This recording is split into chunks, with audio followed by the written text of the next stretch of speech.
Ici, vous allez entendre un accord, c'est-à-dire une succession verticale de sons,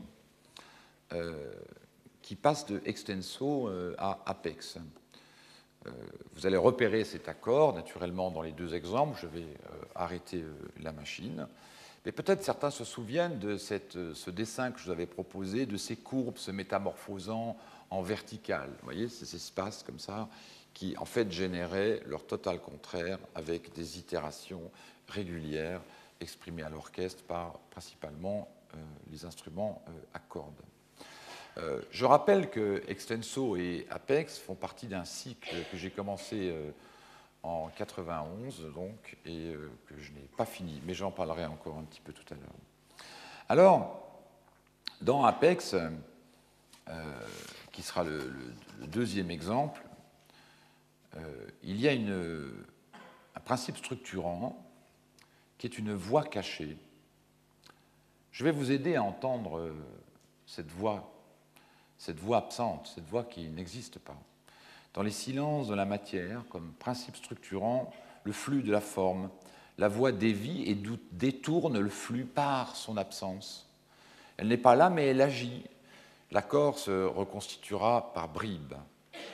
Nous allons entendre d'abord extenso, ce bout d'extenso.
Voici donc c'est la fin de cet extrait. Donc, vous voyez qu'il est constitué d'une courbe. On avait déjà entendu ça. Il repart dans un accord. Et puis après, cet accord est agité par une série de déflagrations internes, si je puis dire, qui vont créer, donner par détours successifs à la matière ce flux permanent. Ici, nous allons, au fond, retrouver quelque chose de ce mouvement, mais par reboutage. C'est-à-dire que lorsque j'ai fini Extenso, un an ou deux après, j'ai fait Apex et j'ai rebooté quelque chose. Ce n'était pas un greffage, c'est-à-dire que je reprends une structure et puis je lui crée un destin différent.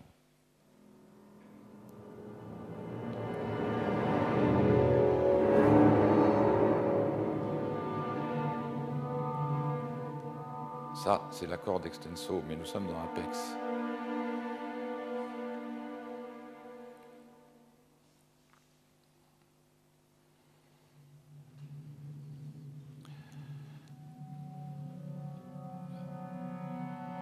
Détour par retour. L'accord et revient. Accord d'Extenso.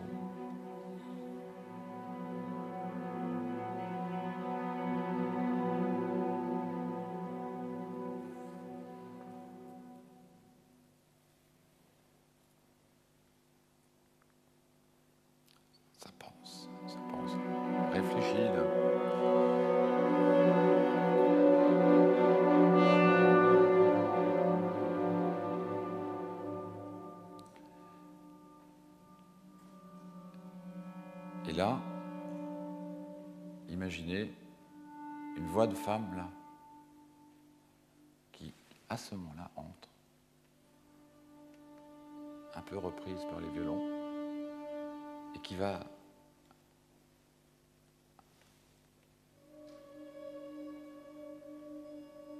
cette voix chante, l'orchestre l'accompagne.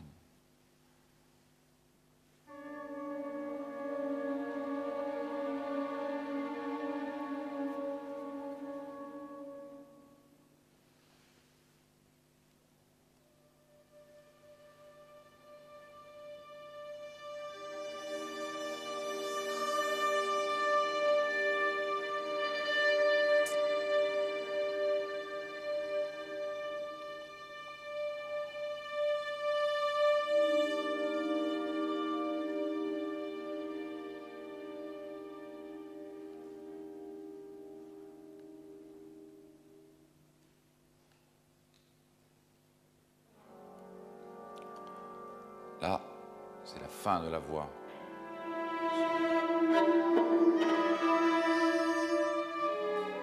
Et la matière va se reconstituer sur cette idée d'accord précédent. Elle va retenter le geste d'extenso.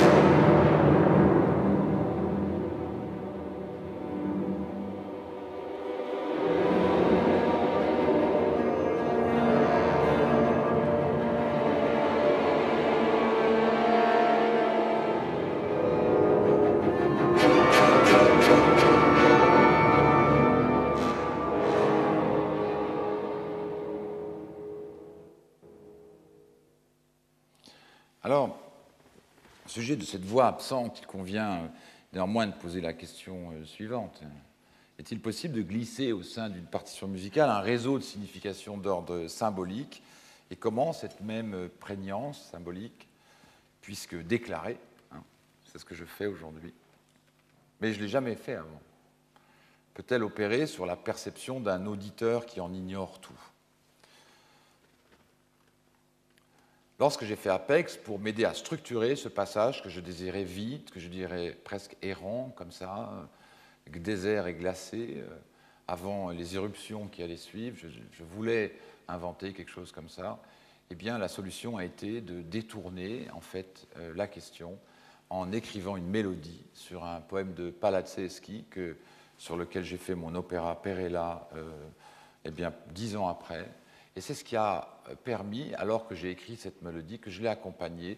Ensuite, j'ai enlevé la mélodie et j'ai gardé ce qu'il y avait juste en dessous, au fond, là, comme un palimpseste à l'envers, puisque je récupérais la couche inférieure. Alors, tout cela a produit des détours assez particuliers, puisqu'aujourd'hui, ce cycle commençait en 91. J'ai écrit 6 solos. Le dernier sera créé bientôt par la Philharmonie de Berlin et Simon Rattle. Et c'est le numéro 6. Le 7 reste à faire. Et voilà, le 7, qu'est-ce qui va se passer? Eh bien, la voix reviendra. Avec Apex comme structure, échafaudage. Ce sera quand même un drôle de détour, n'est-ce pas? Apex fut composé en 1994 et mon solo 7 probablement achevé en 2009. Ou 2010, on verra, je ne sais pas trop encore. Mais enfin, quelque chose comme 15 années, et encore, le solo numéro 1 date de 91. Parce que je tiens quand même beaucoup à vous passer un autre détour, qui est celui-là très simple, qui est, je vous avais déjà présenté la question de l'attente dans Apex, et un reboutage, détournage, si je puis dire, détournement, de Apex à Perella. On va entendre un extrait de Apex.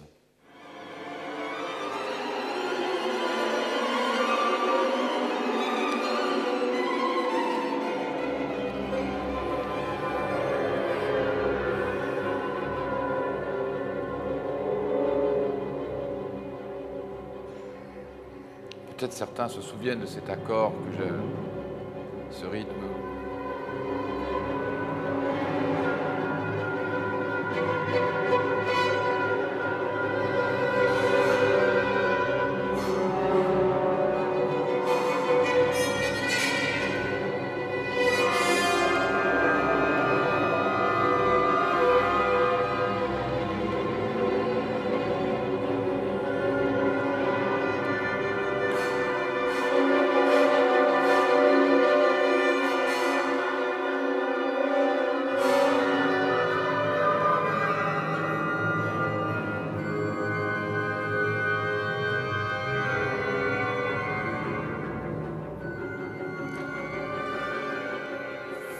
Fin de la séquence Apex, que certains ont déjà entendu, et là nous rentrons dans l'opéra, et écoutez bien ce qui va se passer.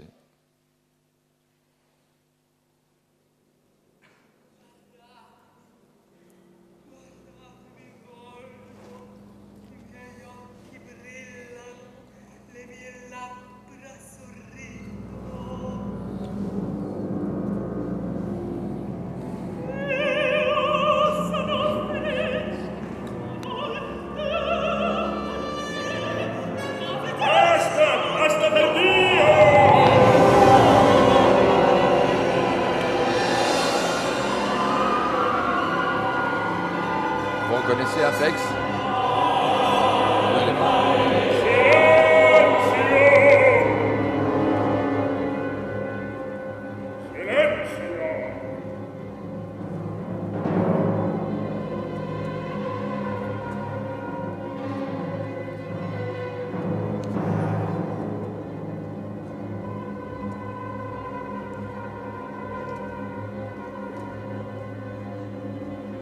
La giustizia!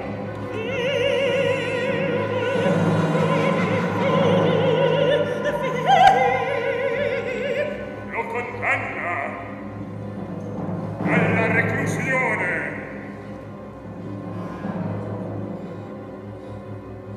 Affida.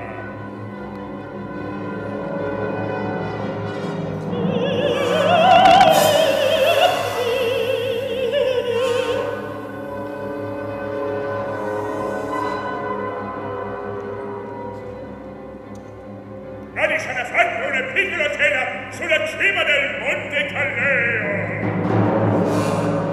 A quelle che discese a portare lo scompiglio tra noi vi sarà bravo.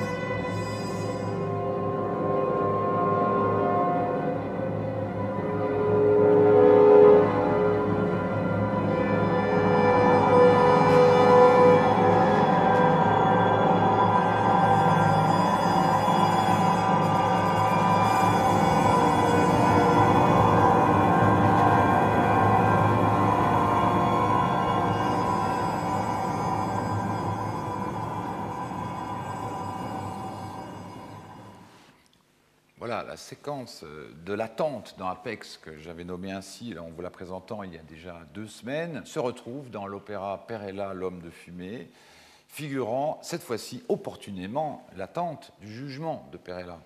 Pour résumer, puisque je reviendrai sur cette partition lyrique dans les séances consacrées à l'opéra, disons ici qu'il se passe un procès, celle d'un homme qui se retrouve affublé de tous les fantasmes d'un peuple et qui pourtant n'a rien demandé. On voit ici comme la séquence d'Apex retrouvée détournée dans Perella sextant de façon si différente que dans le premier Apex, souvenez-vous, qui d'une attente s'épuisait jusqu'à l'extinction, presque repue d'elle-même.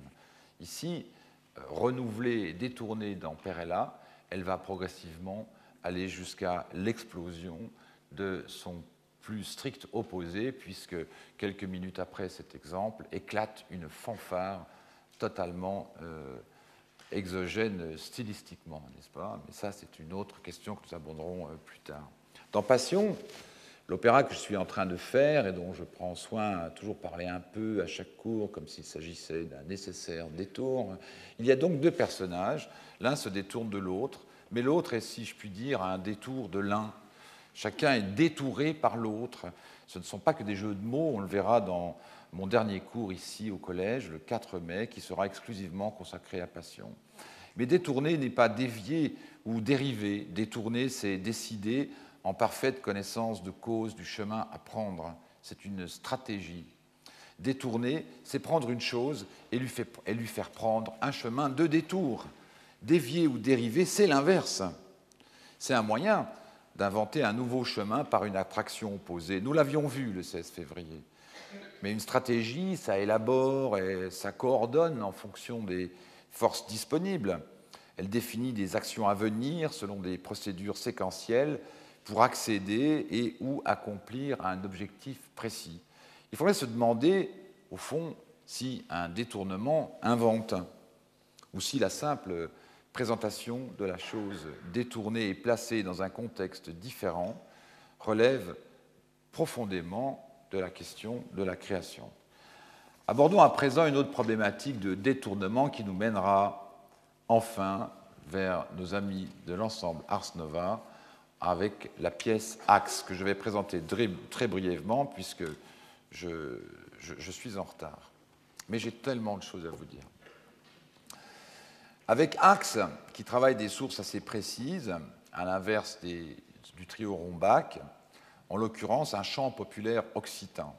En deux mots, Axe, écrit en 1987, ça fait donc 20 ans, était une commande de ce très joli musée qui s'appelait le Musée des Arts et Traditions Populaires, qui était à Boulogne et qui aujourd'hui a été délocalisé, je crois, et qui désirait une musique de moi pour son jubilé, pour ses 50 ans. Et alors, moi, plutôt que de faire une pièce comme ça, j'ai demandé à rencontrer les musicologues qui, je savais, travaillaient dans cet endroit, en particulier les ethnomusicologues.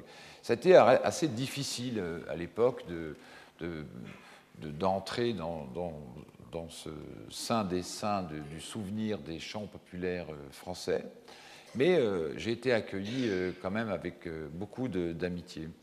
Et j'ai eu certains documents, en particulier des modes et des rythmes dont un m'a particulièrement intéressé, qui venait d'Occitanie, mais dont j'ai appris qu'il était un des invariants de l'histoire musicale du monde, un petit peu comme l'intervalle de la carte qu'on retrouve dans toutes les musiques sans trop toujours savoir... enfin, il y a des raisons, mais enfin, c'est quand même un des mystères, ces choses qu'on retrouve au pôle Nord ou en Afrique ou en Amérique ou au fin fond du Japon. Et l'aksak, c'est un rythme en fait qui vient de Turquie, enfin disons qui porte en tout cas un nom turc puisqu'il veut dire boiteux. Et c'est un rythme très simple qui est un succès d'année, enfin une succession de 2 et de 3, c'est-à-dire que ça fait des choses comme ça, ti ta ti ta ka ti ta ti ta ti ta ta ti ta ta ka ta. Ça peut être dans différents sens naturellement, mais c'est ces rythmes qui sont toujours très syncopés et qu'on retrouve aussi dans beaucoup de cultures de l'Europe de l'Est. Mais l'aksak vient vraiment du turc, et alors on retrouve apparemment, c'est ce qui m'avait beaucoup intéressé il y a 20 ans, mais la recherche a dû faire beaucoup musicologique a dû faire beaucoup de progrès depuis. On retrouve ça chez les Amérindiens et aussi en Occitanie. Et alors, je me suis retrouvé donc à travailler sur ces matériaux que j'ai traités, alors à l'inverse du trio Rombach dont je vous ai parlé tout à l'heure, mais Axe est pour moi une pièce très importante parce qu'elle m'a permis d'initier en quelque sorte ce rapport fictif à la question du folklore. Mais ici, j'ai pensé et procédé par bascule de projection en projection et par équivalence des espaces par la projection. Le matériau n'a jamais procédé par similarité et contiguïté progressive comme dans certaines autres pièces, en particulier Red Rock, qui est une pièce que je voulais vous faire entendre, mais on n'aura pas le temps. Dans axe, la matière détournée et engendrée par la référence citationnelle peut ne pas lui ressembler du tout. Les musiciens, pouvez-vous monter? À présent, on va chercher Françoise Kubert. Pendant ce temps-là, je vous dirais que axe, vous seriez en droit de vous demander pourquoi je parle d'Axac et que ça s'appelle axe. Eh bien, c'est tout simplement pour une histoire très amusante, c'est que les gens du musée des arts d'instruction populaire ne voulaient pas que j'appelle ça Axac, c'était mon titre. Tout simplement parce que Axac était les Axac étaient préalablement plus étudiés au musée de l'Homme qu'au musée des arts d'instruction populaire. Alors on m'a demandé pourquoi vous appelleriez pas ça Axe, quoi, A-X-E. Ce serait joli, ça ferait moderne, tout ça. Alors j'ai pris le mot, je l'ai coupé en deux. Et puis depuis 20 ans, je raconte la même histoire. Alors, je dois vous dire que Françoise Kubler, Philippe Naon, que vous connaissez, et mes amis de l'ensemble Ars Nova, je dois vous dire que notre magnifique soprano est d'un courage exceptionnel, puisque, en fait, elle est malade. Mais comme elle est très courageuse, elle est avec nous, et je peux vous assurer qu'elle chante pour vous.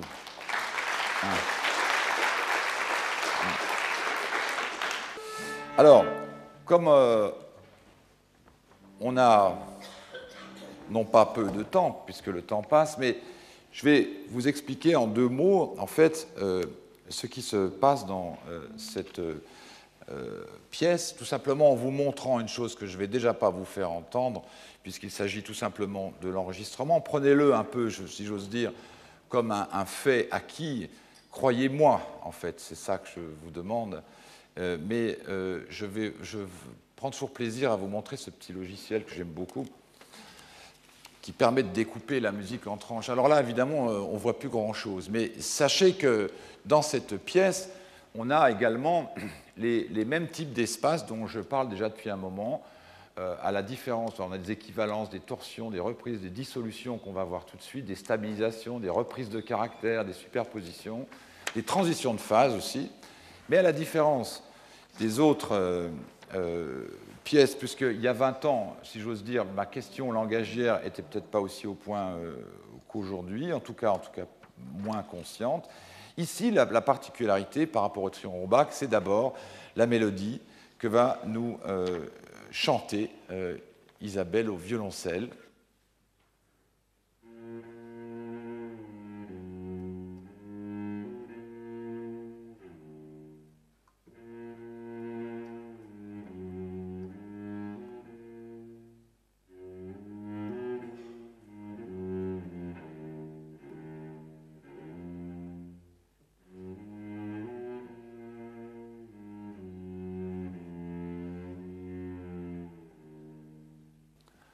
Alors, vous voyez, merci. Alors, ça, c'est vraiment le document de départ que le Musée des Arts et Traditions populaires m'avait fourni. J'avais adoré cette petite mélodie qui était, en la vérité, plus élevée, qui était une mélodie que les mamans chantaient à leur bébé. Alors, je dois dire que cette partition, d'ailleurs, j'en profite, était dédiée à la 3e année de mon fils Louis. Donc, ça se tombait bien, mais... ce petit motif, vous voyez, c'est le point de départ. Alors, je vais faire une petite reconstitution. Que se passe-t-il, donc? Et voilà, c'est le matériau. Je le mets au violoncelle, entre guillemets, je l'ai un petit peu détourné également, je l'ai retravaillé. Et puis, on va jouer la même mélodie avec juste la clarinette basse. Quelques mesures, 4-5 mesures, c'est pas plus.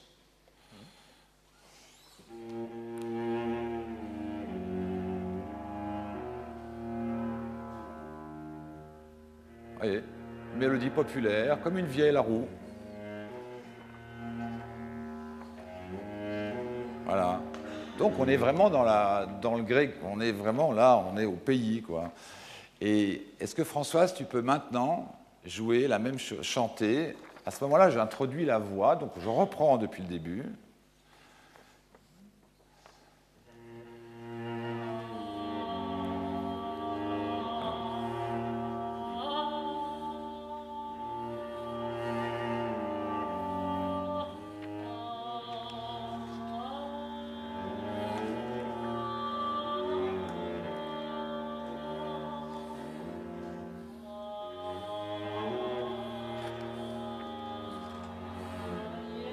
voilà, merci. Alors, merci. Vous voyez, donc je fais chanter à ce moment-là, je dévie presque l'espace avec la voix, je fais chanter très grave, je lui fais chanter populaire, si je puis dire, avec une voix comme ça, paysanne, et j'invente un contrepoint, en quelque sorte une ligne à la petite mélodie. Mais quelque chose ne me suffit pas. Au fond, là, il n'y a pas d'espace, il manque quelque chose d'étrange. Ce n'est pas un espace assez dévié pour moi. Alors qu'est-ce que je fais? On va tout reprendre, mais là, avec un instrument de plus qui, alors lui, va vraiment nous faire entrer dans un monde de bord. Et à ce moment-là, un autre bord arrive et vous verrez les conséquences que ça a. On reprend juste...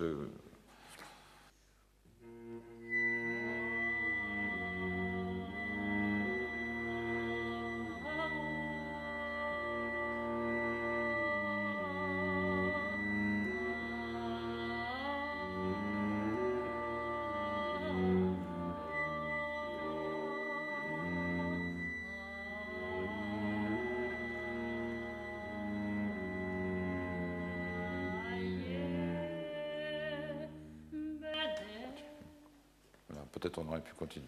Et à ce moment-là, cet espace est surligné, c'est un surlignage, c'est-à-dire que vous avez dû entendre et presque ressentir, puisque vous avez eu la reconstitution de la mélodie à partir de l'original, presque, non pas un malaise naturellement, mais tout d'un coup, votre écoute bascule, c'est-à-dire se met dans un sentiment, en tout cas c'est l'effet que ça me fait, moi, se met dans une appréhension déviée, c'est-à-dire que tout à coup, ce petit piccolo, tout d'un coup, dévie absolument et nous détourne même de cette mélodie qui, tout à coup, de fait de cette exposition à l'autre espace, tout d'un coup, acquiert un sens complètement différent. Elle gagne et elle perd son caractère populaire. Alors, évidemment, on est pris un peu par le temps, mais qui est pourtant fort long. Mais, enfin, je veux dire, c'est pas le temps qui manque ici, c'est vrai, en tout cas. On va aller jusqu'à la fin du thème, hein, et on va aller véritablement... Attends, alors je voudrais, Philippe, est-ce que, Françoise, tu peux nous reprendre à partir de 13, là, et on va aller, par exemple, jusque-là, tu vois. Hein. Alors là, je vais mesure 13, hein, combien 36, 37, quoi. Ce que vous allez voir, je vais me permettre de vous le décrire, c'est que vous avez cet espace, Françoise se retrouve seule, cette chanteuse, comme ça, comme un enfant, et puis on va rentrer dans la question, si j'ose dire, architecturale, vraiment, c'est-à-dire qu'il va y avoir une dissolution des espaces antécédents, c'est-à-dire que cette mélodie va se perdre et va être dissoute par des matériaux totalement exogènes, c'est un mot que j'emploie souvent, mais exogène au monde même que suppose la mélodie, et vous allez voir de quelle manière.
Voilà, donc, merci.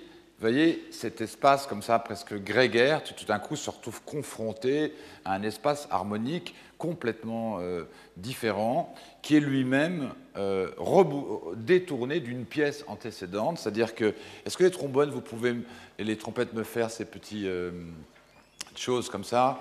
Juste vous, hein. Voilà. Vous voyez? Voilà. C'est-à-dire que ça, ça venait d'un quatuor en fait de trombone que j'avais écrit juste avant pour Dominique Bagoué, ce chorégraphe avec qui j'ai travaillé, que j'adorais et qui est disparu, tué par cette maladie là, hein, affreuse. Et j'ai pris plaisir à reprendre ce matériau qui, lui, était contexté totalement directement, c'est-à-dire que c'était l'objet. Ici, il est replanté, réinstrumenté, puisque les trompettes n'étaient pas là, mais bon, je m'arrange, je détourne les choses, et puis je le replante dans un contexte d'une ruralité, on peut dire, assez manifeste, et cette opposition, un peu comme si vous aviez une couleur et une autre couleur, tout d'un coup, qui crée une dialectique et des rapports de tension nouveaux. On va balayer très rapidement, par exemple, ce que j'appelle la dissolution, c'est-à-dire quelquefois la matière se rébelle. La matière, ce n'est pas tellement au fond la matière, c'est le désir du flux, enfin, c'est-à-dire comment le corps, parce que tout ça c'est une histoire de corps, comment le corps de la musique, à des moments, se rébelle et change d'avis et casse littéralement les réflexes établis antécédemment. Alors, on va faire la mesure 46. Vous allez voir, c'est très simple à comprendre. Est-ce qu'on peut prendre 46 c'est là. Oh, non, on ne va pas faire celle-là, on va faire la deuxième, numéro mesure 86. C'est possible, hein, 86.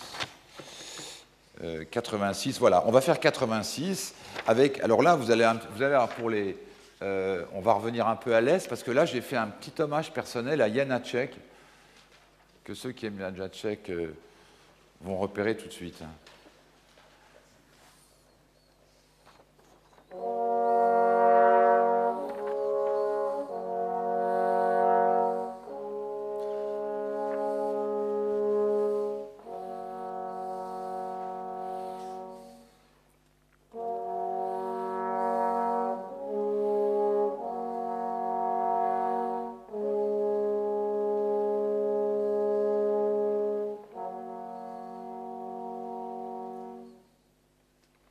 Voilà, et sans transition, l'espace dissolution, si, il fallait continuer. Voilà, pardon, ça continue. 90. Et après, cette matière, vous voyez, est dissoute par un effet.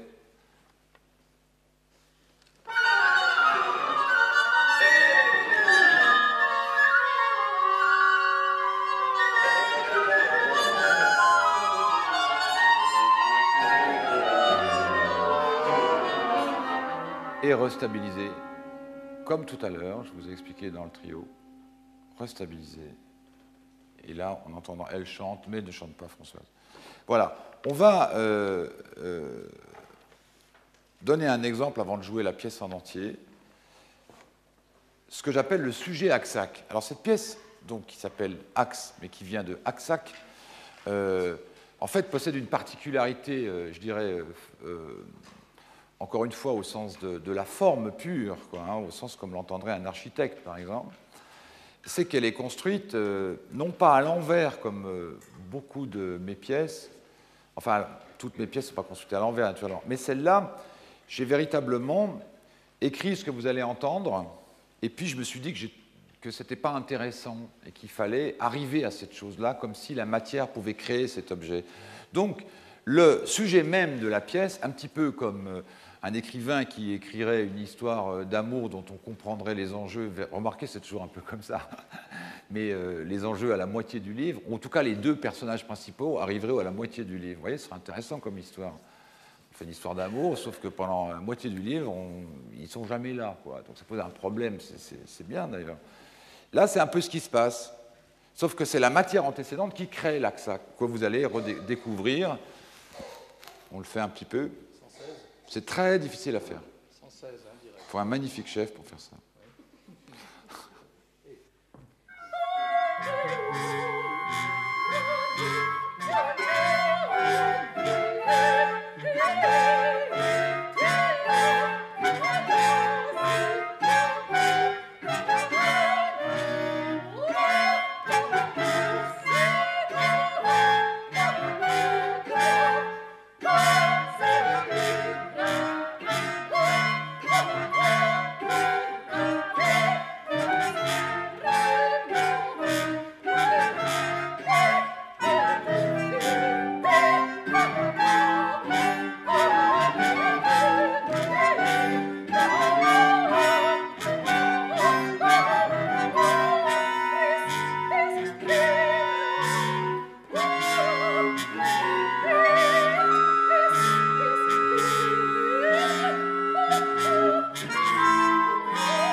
Voilà, merci. Vous voyez, le rythme, ti-ta, ti-ta, ti-ta, ti, alors il va subir plusieurs phénomènes. D'abord, il est exposé, en quelque sorte. Il est orchestré d'une façon très particulière. Du reste, les amateurs ont remarqué que l'orchestre, c'est bizarre, puisqu'il y a une flûte, une clarinette, enfin, tous les orchestres sont toujours bizarres. Mais celui-là, il est peut-être un peu plus bizarre que les autres, puisqu'il oppose 2 bois, un violoncelle et 4 instruments à cuivre, à savoir en cuivre, enfin ce qu'on appelle les cuivres, nos amis, les trompettes et les trombones, qui sont des instruments que j'aime beaucoup. Mais j'aime tous les instruments, moi. Et mais pas toujours au même moment, quoi. Enfin, voilà. Mais cet instrumentarium assez particulier, qui fait que c'est une pièce qui n'est pas toujours très facile à programmer du fait de cet assemblage très dissymétrique, en fait, pose des problèmes d'orchestration extrêmement particuliers. Alors, vous savez qu'ici, j'ai jamais pris la décision de traiter les choses de façon très, je dirais, comme font les musiciens, en découpant en tranches, mais cette partition, je dois dire, et on va l'entendre immédiatement, a eu des incidences très importantes pour moi, en particulier sur la question harmonique. J'ai fait mon premier opéra, et j'y reviendrai, tout au début des années, fin des années 80, en 88-89, juste après. Donc j'ai même fait Axe pendant que je faisais Roméo et Juliette, mon premier opéra, et il y a beaucoup de connexions strictement harmoniques entre Axe et Roméo et Juliette, bien que ces 2 objets auxquels a participé Françoise n'aient rien à voir. Voilà, nous allons entendre Axe. Je vais projeter la partition. Alors, la partition est encore sous forme manuscrite, elle n'a pas été gravée, elle va l'être très prochainement. À l'époque, il n'existait pas d'ordinateur qui écrivait la musique. Moi, j'écris toujours la musique à la main, de toute manière, mais j'ai la chance d'avoir un merveilleux copiste qui me recopie tout, et pour mon éditeur. Et celle-là n'est pas encore copiée, donc elle est manuscrite de mon écriture d'il y a une vingtaine d'années. Et bon, c'est du crayon de papier, j'ai fait faire des scans, mais c'est pas toujours très contrasté. Mais bon, ça va bouger quand même. Voilà, Axe, Françoise Kubler, Ars Nova, dirigé par Philippe Narbonne.